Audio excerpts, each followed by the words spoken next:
The sea was calm, the sun warm, and a gentle breeze carried the scent of salt and adventure. Suddenly, a violent jolt rocked the vessel, sending cups and charts tumbling and hearts racing. The crew scrambled to their feet, panic rising as they glimpsed a massive black and white form gliding beneath the waves. Orcas, killer whales, had arrived, their presence unmistakable and awe-inspiring. Another thud struck, harder this time, spinning the steering wheel uselessly in the helmsman's hands. The boat shuddered, and the crew realized they were no longer in control. The orcas weren't attacking the people. Their focus was the rudder, the very heart of the boat's steering. It was as if they knew exactly where to strike. A large female led the charge, ramming the steering mechanism with precision and force. Her movements were deliberate, almost calculated, as if she'd done this before. Her younger companions watched closely, learning from every move.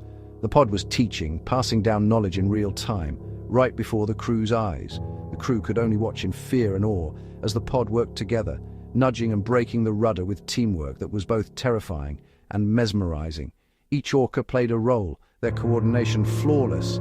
The sound of splintering fiberglass echoed through the hull, a chilling reminder of the power just beneath the surface. The boat groaned as the rudder gave way, leaving the crew helpless. The orcas seemed to be playing a calculated game, not a mindless attack. Their movements were purposeful, almost curious, as if testing the limits of their strength and intelligence. When the rudder finally snapped, the orcas vanished as quickly as they'd appeared, slipping silently into the deep blue, leaving only swirling water and stunned silence behind. The boat was left adrift, its crew shaken and speechless. The ocean, once a playground, now felt vast and indifferent, its true power revealed. They'd witnessed the raw power and intelligence of the ocean's giants, creatures capable of both destruction and grace, acting with a purpose humans could only guess at. The encounter left an indelible mark on everyone aboard. Each sailor sat quietly, lost in thought, replaying the extraordinary events, and questioning what it meant to share the sea with such beings. The lesson was clear and unforgettable. Respect for the ocean and its inhabitants is not optional. It's essential for survival and understanding. The orcas had made their point. Without a word, they'd shown the crew the true meaning of power, unity, and the wild intelligence that governs the sea.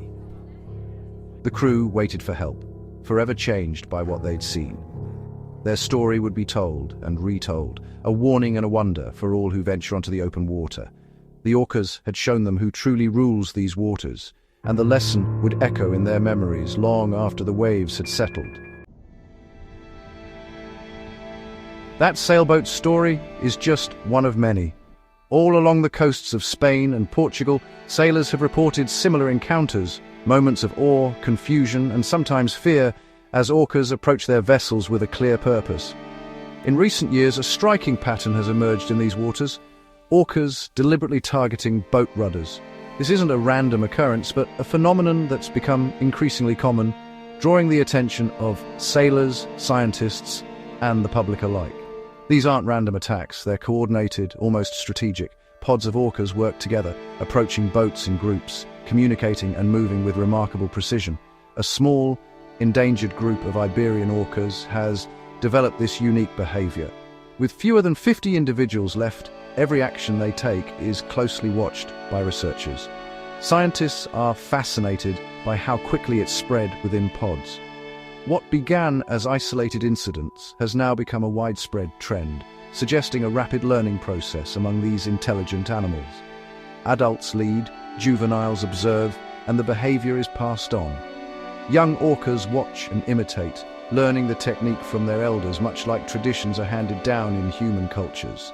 The orcas ignore people and hulls, focusing only on the rudder. It's as if they're solving a puzzle, zeroing in on the one part of the boat that controls its movement. Once it's broken, they lose interest and swim away.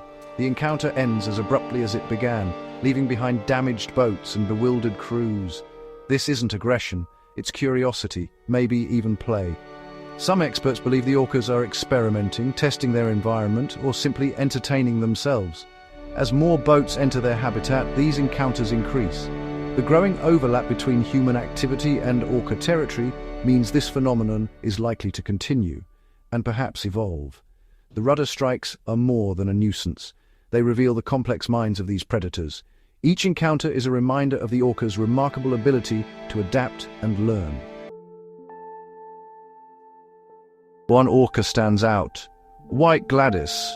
She's believed to be the originator of the rudder breaking trend. Some scientists think she suffered a traumatic encounter with a boat, sparking this behavior.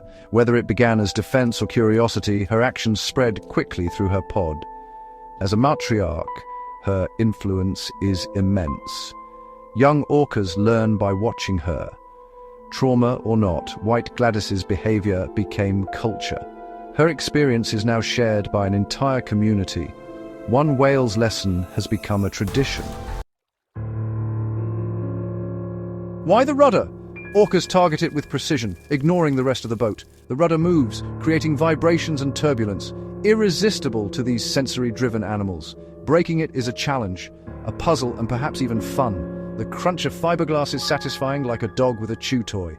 When the rudder snaps, the boat stops, a clear end to the game. In hundreds of cases, orcas show no aggression toward people. Their focus is the moving part, not the humans. It's not war, it's play, curiosity, and skill. The rudder is their chosen toy.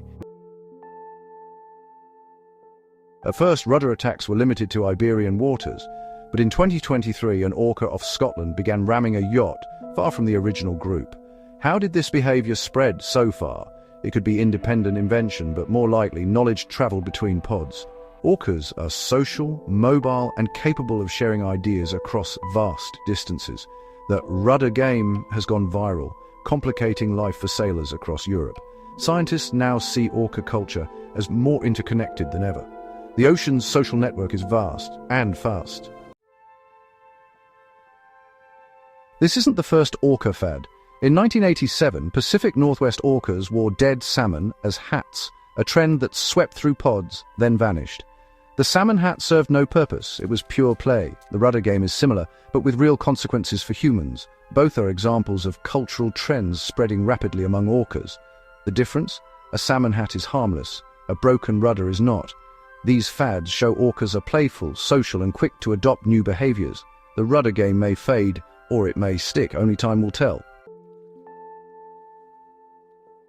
The rise in rudder attacks may be linked to food abundance. Iberian orcas hunt bluefin tuna, a tough, energy-intensive prey. Recently, tuna populations have rebounded, making hunting easier. With more food and less time spent hunting, orcas have more leisure. Free time leads to play and experimentation in intelligent animals. The timing of the rudder fad matches the tuna recovery. This isn't a reaction to trauma, but a product of plenty. The orcas are exploring, inventing, and playing because they can. Conservation success has had an unexpected side effect, a new orca pastime. The rudder game is a luxury of a well-fed pod. So what drives these remarkable encounters between orcas and boats? Why do these intelligent creatures seem so fascinated by the vessels that cross their paths? The evidence gathered from scientists and sailors alike points to play, not war. These are not acts of aggression, but moments of curiosity and amusement. The so-called rudder game is a new, culturally transmitted pastime among certain orca pods. It's a behavior that spreads from one orca to another, much like a trend among humans. From the orca's perspective, the rudder is the most fascinating and interactive toy in the sea, a mysterious object that moves, resists, and responds to their touch. For sailors, these encounters can be frustrating and costly, leading to damaged boats and disrupted journeys. But for orcas, it's simply a way to pass the time, to learn, and to bond with each other. These encounters remind us that at sea, we are guests in their world. The ocean belongs to them and we are merely passing through. The ocean is their playground, a place of freedom and endless possibility, not ours to control or claim.